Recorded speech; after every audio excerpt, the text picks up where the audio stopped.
Your dreams are the key. Your dreams are the key to changing your life. Your dreams are the key to understanding your power. The dreams that you have are messages, absolutely messages. I think we can all agree that dreams do mean something. And I know there's still some thoughts and debates and theories about this, but I can tell you they mean everything. They mean everything. They will absolutely change your life if you pay attention to them. I wanted to first talk to you about the 7 intelligences, multiple intelligences, this theory by Howard, I keep forgetting his name, Howard Gardner's theory of multiple intelligences, which are what he believes are these seven different human ways that we express our intelligence, which are musical, interpersonal, intrapersonal, logical, mathematical, kinesthetic, linguistic, spatial, and existential.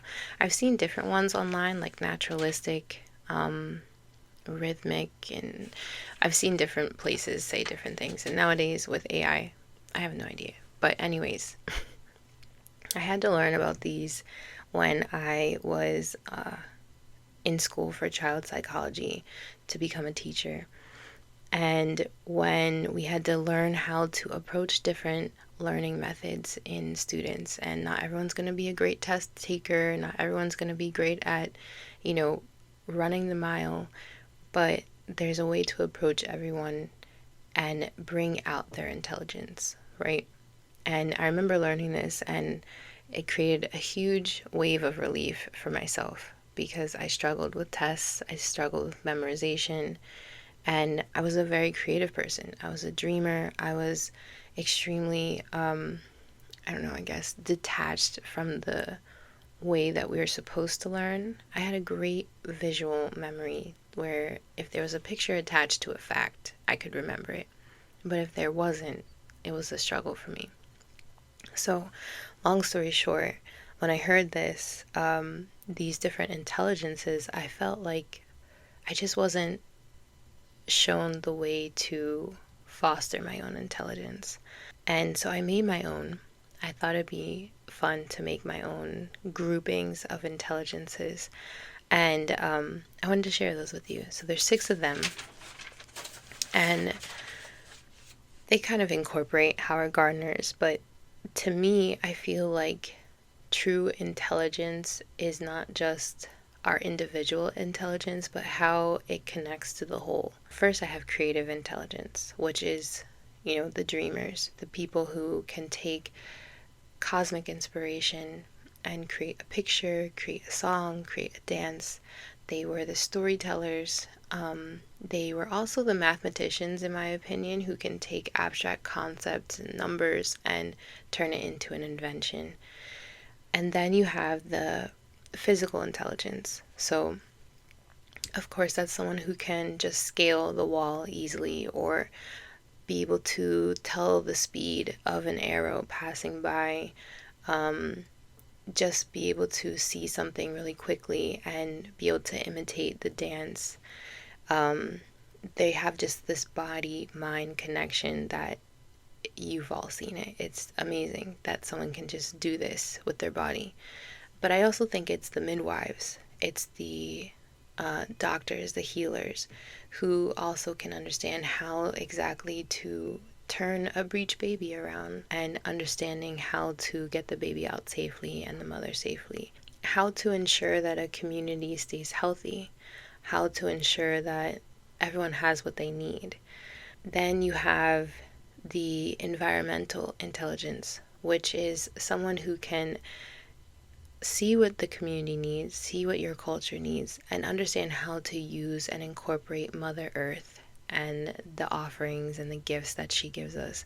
So knowing how to use the river and irrigate an entire farm or an entire crop of land, or know the seasons and understand the stars, the astrologers, the people in a community who, and I'm kind of, if you notice, I'm giving like out of the box intelligence, like out of the box talents that you wouldn't necessarily read this in the book if you saw physical intelligence, you would just see athletes, but it's also warriors, it's also midwives, right? And with environmental, it's also the people who understand like the passing of time in this earth realm, the people who understand just like the animals that they would be around. And if all the birds have left at this specific time, there's probably a storm coming. They were those who paid attention to the environment in that way.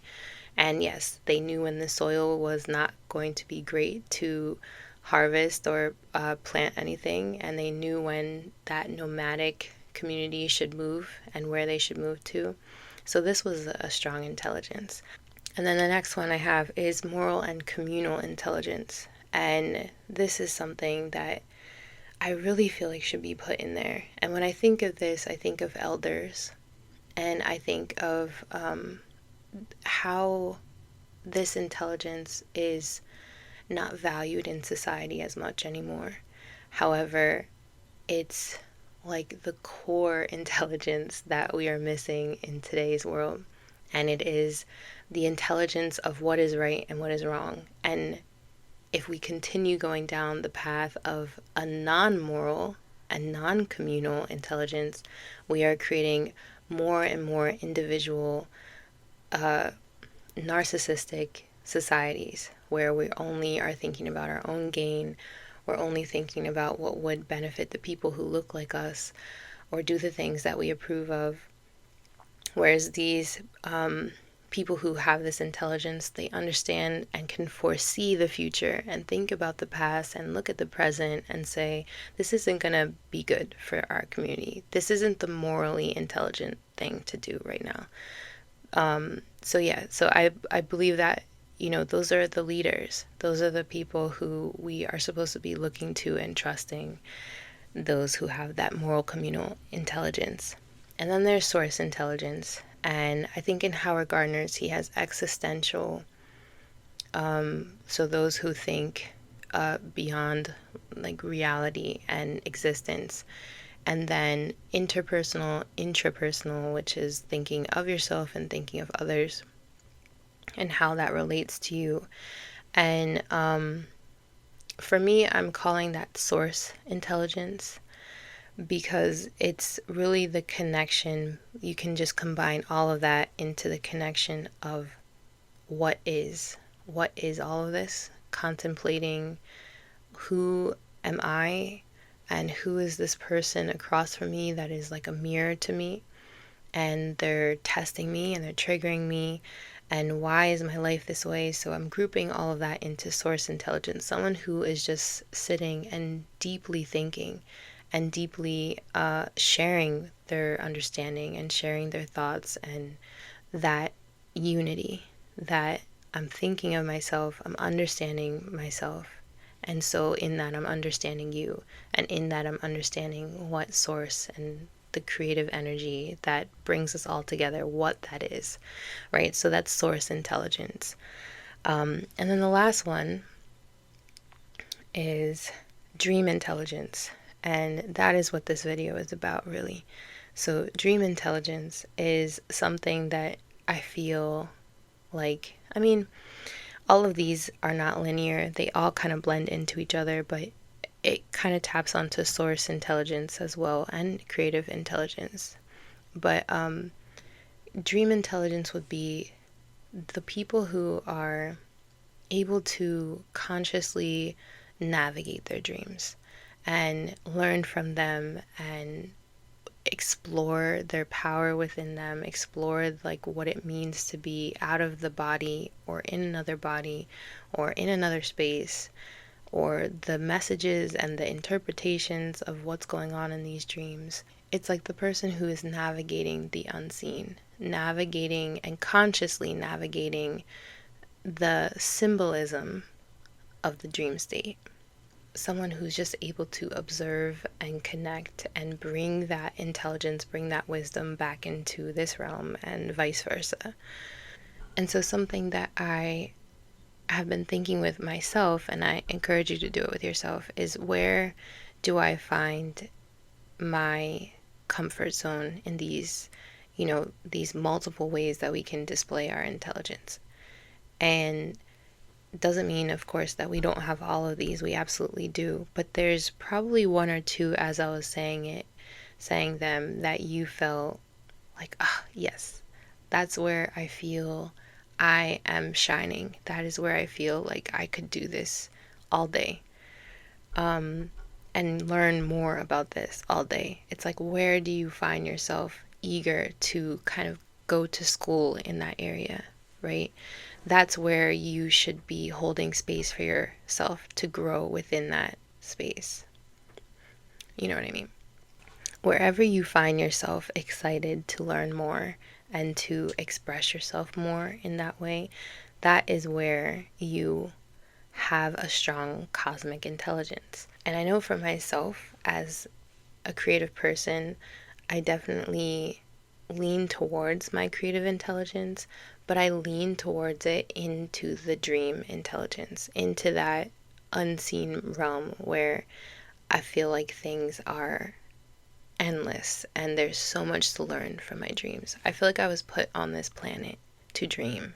That's how much I enjoy the dream experience. And when I tell you that, since a kid, I have always believed that there will be signs when you feel lost, when you feel upset, when you just need encouragement or to not feel alone. If you ask for a sign, it will come. And I used to play with this as a kid and just ask for a sign. As a kid, I didn't even know who I was asking, but I would just seek a sign. And then my parents talked about God, I would say, God, give me a sign. And now I just know that they will pop up. It's like you don't even have to ask for them. It's like this inner feeling of, I'm reflecting on my life and I'm feeling a bit like this. Let me open my eyes and see. And what I've come to realize is that most of the time, my feelings, my emotions, my mind will get in the way. But in the dream state, when that all falls away and I'm relaxed and no one's calling my name and asking me to do something for them, or I'm forgetting about all of the responsibilities I have as me in this body, in the dream state, I'm able to simply be free enough to learn and observe. And that has always been an amazing experience, to just become aware of my dreams as this other realm where I get to observe and learn something. And there's going to be signs and symbols everywhere. I remember my mom had this book of dream symbols when I was a teenager, and I would just look through it all the time. And I had a dream about a bird flying into a tree, and I remember thinking, like, they should give me more. But I know that what a bird can symbolize is like your higher self or a higher awareness. But I remember thinking, like, I know that my dreams are going to mean something different to me than they are to anyone else. And so with that book, I kind of just took it as, these are what we understand as a society about a symbol. But if someone sees a snake, and, my grandmother was afraid of snakes, whereas, like, that just wasn't a fear of mine. If I see a snake, I'm thinking of something completely different than if she had a dream about a snake. And so interpreting your dreams is so much a you thing. It's so much a responsibility of you to really dive into it and learn it and become a student of your own dreams and develop that intelligence. Because I feel like, you can look at the creative intelligence, the physical intelligence, the environmental intelligence, moral, communal, source intelligence, and so much of the underlying inspiration for those intelligences comes from this realm beyond what we see here. So you can even say just that we just choosing to be in this body, we are embodying a dream in itself, and we're going to get signs and symbols all throughout that are going to point us to an invention, a song, a new way to use trees, and resources, earth resources, a new way to, I know you probably know of an aunt or a grandmother or someone in your family who's had dreams about birth and who's going to be pregnant next, or you should go to the hospital, maybe get your baby checked out, or you should go get yourself checked out. There's that physical intelligence that is inspired by the dream intelligence. Or even just contemplating that interpersonal, intrapersonal, existential intelligence, where you want to say, what is all of this? Sometimes that comes from a dream that you see yourself above your body and you're out of body and you're saying, what realm am I really in? When you're thinking of the dream state as not necessarily I'm just going to sleep and going to have some messy dreams and just all different things are going to happen, or I'm not going to remember my dreams at all. If you instead think of them as literally when I go to sleep, I am about to enter into a portal where this body is going to rest and that which I actually am is going to travel and learn and observe. Your life will change.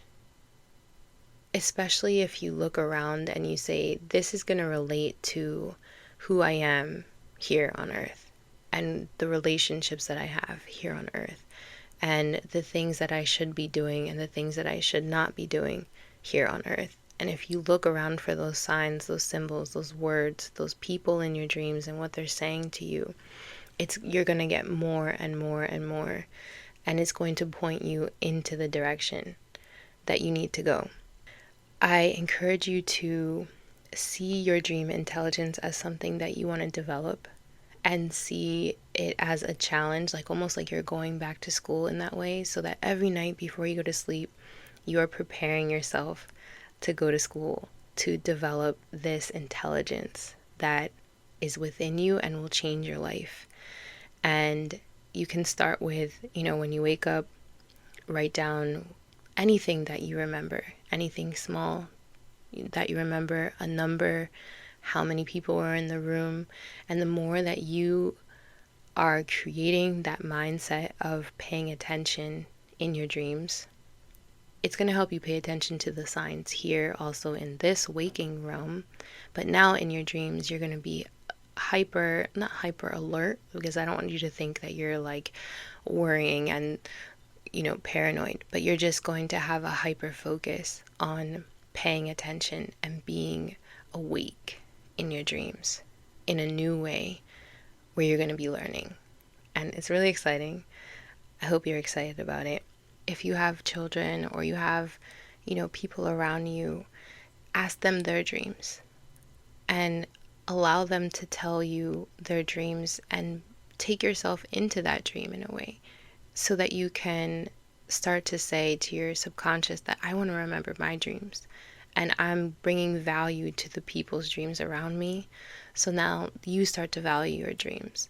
Because at times I think that when we aren't paying attention, it's almost like our dreams just float away because of all the distractions that we have here in our waking lives. And we're not creating value to those. Because if you know that you have to go to class to remember the notes that you're going to be taking for the test that you're going to have at the end of the week, then you're going to go to class with a different intention, with a different attention, and with a different value for everything that's going to come out of your professor's mouth. So if you have the same mindset with your dream state, and before you go to sleep, you allow yourself to say, I'm going to value whatever I dream tonight. Even if I don't remember in the morning, I'm going to create the idea that my dreams are valuable, that it is school, that it is fun school, where I'm going to get to explore this realm that is going to teach me something. Is there anything else I wanted to say? There's a lot more to say, but I'll end this video here. Thank you so much for listening. I hope you have amazing dreams tonight, and I will see you on the next video.